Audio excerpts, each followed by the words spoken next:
Al entrar al capítulo 3 de este libro de Proverbios, diremos que los pasos del joven en el camino de la vida son pasos que muestran una nueva responsabilidad. Él ha salido de su hogar disponiéndose a enfrentar la vida en la que se está poniendo en un contacto directo con la realidad. Se le da este consejo de que sus pasos sean ordenados según lo que dice la palabra de Dios. ¿Cuán importante es esto en el día de hoy? Es un buen consejo, un consejo muy provechoso el que se puede encontrar aquí. En este pasaje la sabiduría es descrita como si fuera una mujer. Sin embargo, para nosotros, la sabiduría está personificada en el Señor Jesucristo. Dijo el apóstol Pablo en su primera carta a los Corintios, capítulo 1, versículo 30.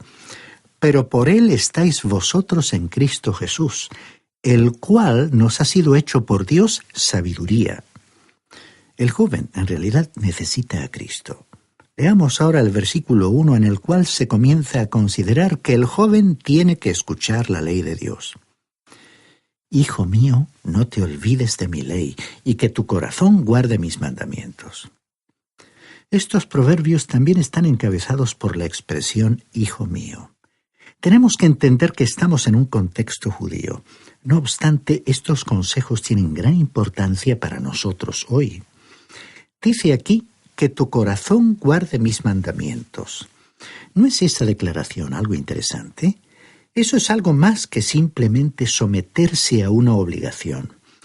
Se oye tanto decir en el día de hoy que es nuestra obligación como creyentes hacer esto o aquello. Bueno, estimado oyente, no es nuestra obligación. Es nuestra devoción amorosa a la voluntad de Dios. ¿Recuerda usted lo que dijo el salmista en el Salmo 119, versículo 11? En mi corazón he guardado tus dichos para no pecar contra ti. ¿Y recuerda usted lo que leímos en Esdras capítulo 7, versículo 10, acerca de aquel joven sacerdote llamado Esdras? Que él había preparado su corazón para buscar la ley del Señor y para cumplirla y enseñar en Israel los estatutos y los juicios. Es necesario en el día en que vivimos que exista una preparación del corazón. Después recordemos cuando en el Evangelio de Juan capítulo 14 el Señor Jesucristo estaba reunido con los suyos en el aposento alto. ¿Recuerda usted cómo habló con ellos? Lo hizo de una manera cariñosa, íntima y personal, y les habló de cosas que él no había revelado antes.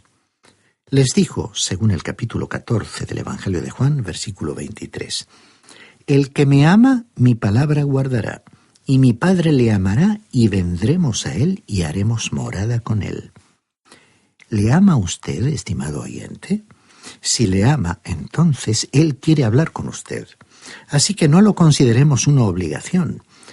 Lo que nosotros estamos haciendo a través de la radio se debe a que le amamos y estamos tratando de hacer lo que Él quiere que hagamos. Y Él quiere que difundamos su palabra. Él está sembrando la semilla. Esa es la imagen que tenemos de Él. Y nosotros estamos sembrando esa semilla bajo su dirección. Lo hacemos por amor y creemos que ese es el fundamento. Porque Él dijo, «El que me ama, mi palabra guardará». Recordemos la conversación que el Señor Jesucristo tuvo con Simón Pedro, quien le había negado antes, y cuán terrible fue esa experiencia.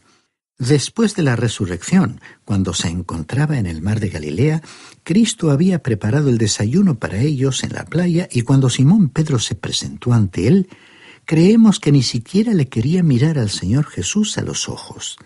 Y el Señor no le preguntó, ¿por qué me has negado? Lo que sí le preguntó fue, Simón, hijo de Jonás, ¿me amas? Como leemos en el relato del Evangelio de Juan, capítulo 21, versículo 17. Si usted le ama, ese sentimiento hace que esta vida sea más brillante, enriquecedora y maravillosa. Escuchemos ahora lo que dice el versículo 3 de este capítulo 3 de Proverbios que estamos estudiando. Nunca se aparten de ti la misericordia y la verdad. Átalas a tu cuello, escríbelas en la tabla de tu corazón. Aquí se menciona la misericordia, que es compasión. Dijo el evangelista Juan que la ley fue dada por medio de Moisés, pero que la gracia y la verdad vinieron por medio del Señor Jesucristo. ¿Qué es la misericordia? Es gracia, es más que amabilidad. Aquí dice misericordia y verdad. Aquí se le aconseja al joven: átalas a tu cuello, escríbelas en la tabla de tu corazón. Y el versículo 4 dice: y hallarás gracia y buena opinión ante los ojos de Dios y de los hombres. El resultado de obedecer ese consejo es hermoso. Continuamos leyendo los versículos 5 y 6, que son muy conocidos.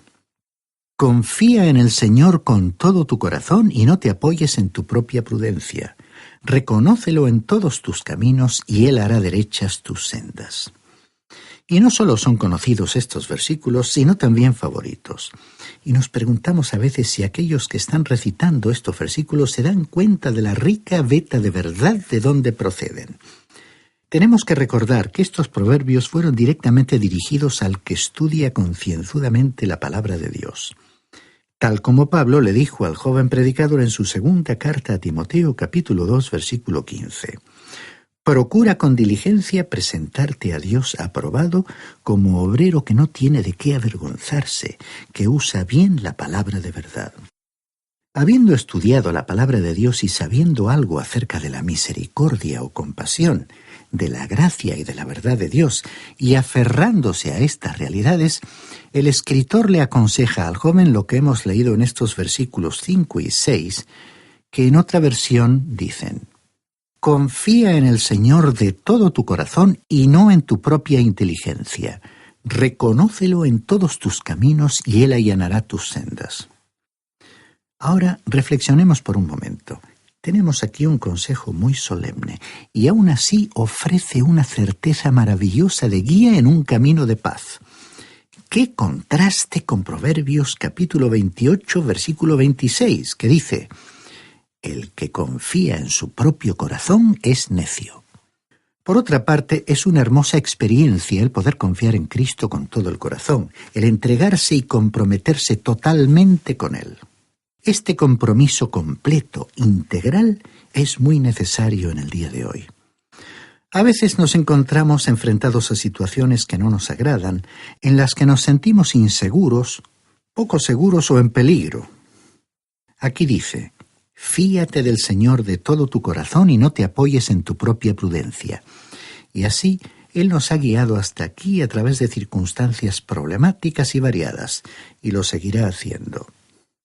El autor de estos estudios bíblicos, el Dr. Vernon McGee, contó que él reconocía que no confió plenamente en el Señor hasta que sufrió de cáncer. Entonces aprendió a tomar todos los días tal como se presentaban. Pero cuando se dio cuenta de que sufría de esa grave enfermedad, cada vez que amanecía un nuevo día, miraba hacia el cielo y decía: Señor, gracias por traerme a un nuevo día. Quizás el cielo estaba nublado y no estaba brillando el sol, o quizás era un día luminoso. Pero en cualquier caso, dijo McGee, yo siempre le daba gracias a Dios.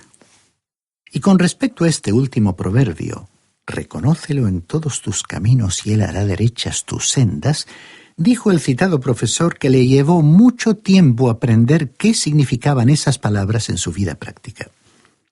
Recordemos que el Señor Jesús dijo en el Evangelio de Mateo capítulo 6, versículo 22, la lámpara del cuerpo es el ojo, así que si tu ojo es bueno, todo tu cuerpo estará lleno de luz.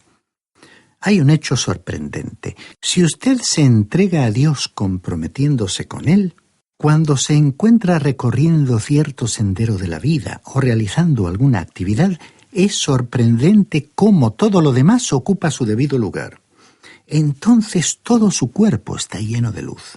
La totalidad de la vida se llena en ese momento de luz.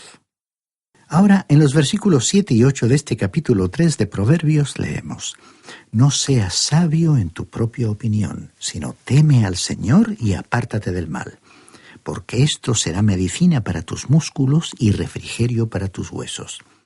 Otra versión traduce el versículo 8 así: esto infundirá salud a tu cuerpo y fortalecerá tu ser. Realmente creemos que si usted confía en el Señor, estimado oyente, mejorará su salud. Es tranquilizador descansar y apoyarse en Él antes que en uno mismo. El apóstol Pablo, escribiendo al joven Timoteo, le dijo en su segunda carta, capítulo 2, versículo 19: apártese de maldad todo aquel que invoca el nombre de Cristo. Esta conducta le apartará a usted del pecado, le alejará de todas aquellas cosas que corroen no solo la vida espiritual, sino también su vida física. Ahora leamos los versículos 9 y 10 de este capítulo 3 de Proverbios, que consideran que las bendiciones materiales tienen un significado espiritual. Honra al Señor con tus bienes y con las primicias de todos tus frutos. Entonces tus graneros estarán colmados con abundancia y tus lagares rebosarán de mosto. Esto representa una entrega y un compromiso total. Recuerde lo que Dios dijo a Israel cuando Él los puso en la tierra prometida. La tierra es mía, yo os la doy. Los israelitas tenían que dar una 10ª parte, es decir, un 10º de los productos que cosechaban y elaboraban. Y creemos que en realidad lo que ellos daban al Señor eran 3 diezmos. Al mismo comienzo de la cosecha traían las primicias o primeros frutos. Con esa acción reconocían que Dios era el dueño de todo. Era una evidencia de un compromiso total con Él. Nadie puede decir que está totalmente comprometido con el Señor hasta que usted considere que Él es el dueño de todo y obre en consecuencia. Porque Él es quien le ha dado todo. Ahora quizás alguien diga, bueno, yo he trabajado muy duramente para conseguir todo lo que tengo. Pero, ¿quién le dio la salud para trabajar, estimado oyente? ¿Quién le dio a usted el trabajo? ¿Quién hizo posible que usted ganara dinero? Dios hizo todo eso por usted, y usted tiene que reconocerlo, y esa es una evidencia de una entrega total. Alguien también podrá decir que esto le suena muy material. Pues no, esto es verdaderamente espiritual. Tenemos que decir que la espiritualidad genuina no consiste, por ejemplo, en la duración de sus oraciones, sino en la cantidad de los bienes que usted dedica al Señor en proporción con sus posibilidades. Esa es la forma en que uno puede evaluar y determinar el nivel de espiritualidad en una persona. Nos hemos dado cuenta que la persona que habla más es la que menos contribuye a la obra de Cristo. La experiencia nos ha demostrado que esto es verdad, y hay que decir que Dios promete su bendición a aquellos que le honran con los bienes que reciben. Y no lo decimos nosotros, lo dice la palabra de Dios. San Pablo dijo en su 2ª carta a los Corintios, capítulo 9, versículo 7, Dios ama al que da con alegría. Leamos ahora los versículos 11 y 12 de Proverbios capítulo 3, que hablan sobre la corrección del Señor. No menosprecies, hijo mío, la disciplina del Señor. No te canses de que Él te corrija, porque el Señor al que ama reprende, como el padre al hijo a quien quiere. Estimado oyente, si usted es su hijo, Dios lo va a corregir, lo va a disciplinar a través de esta vida. Dios nunca corrige a quienes están controlados por el diablo, pero sí reprende a los suyos. Esta es una buena evidencia de que usted le pertenece a Él. Recordemos que en el libro de Job, capítulo 5, versículos 17 y 18, leímos lo siguiente. Bienaventurado es el hombre a quien Dios corrige. Por tanto, no menosprecies la corrección del Todopoderoso, porque Él es quien hace la herida, pero Él la venda.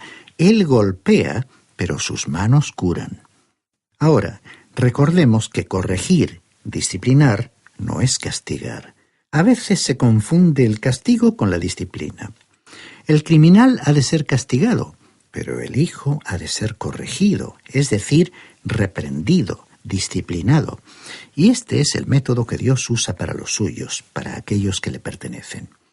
Ahora, en el versículo 13 de este capítulo 3 de Proverbios, comenzamos a oír hablar de la felicidad de encontrar la sabiduría. Bienaventurado el hombre que halla la sabiduría y obtiene la inteligencia. Dichosa es la persona que encuentra a Cristo. Para nosotros en el día de hoy, Él es la sabiduría de Dios. Y el versículo 14 dice, porque su ganancia es más que la ganancia de la plata, sus beneficios más que los del oro fino. Aquí la sabiduría es retratada como teniendo una escuela. Se la representa como femenina porque se encuentra en contraste con la mujer extraña. Ahora, en los versículos 15 y 16 de este capítulo 3 de Proverbios, leemos: Más preciosa es que las piedras preciosas. Nada que puedas desear se puede comparar con ella. Larga vida hay en su mano derecha, y en su izquierda riquezas y honra. Y Dios había prometido larga vida en el Antiguo Testamento a aquellos que le servían.